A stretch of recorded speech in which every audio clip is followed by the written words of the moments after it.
75, разница 1, разница 4, разница 9.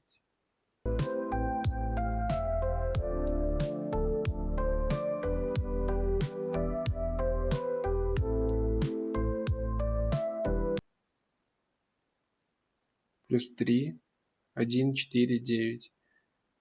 1, 4, 9. Мы к одному прибавляем 3, получаем 4.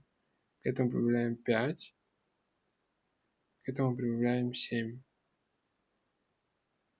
9 плюс 7, 16. 15 плюс 16, 31. Все понятно. Я очень надеюсь, что предыдущие вы поняли, потому что...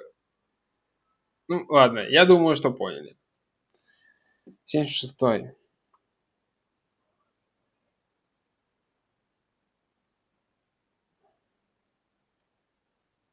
Так, смотрим, как мы можем получить в квадрате. Блин, ну это вообще легко. Такие же задачи были миллион раз. 4 в квадрате 16, 2 в квадрате 4, 7 в квадрате 49, 3 это 2 в квадрате 4, 4, 9 в квадрате 81.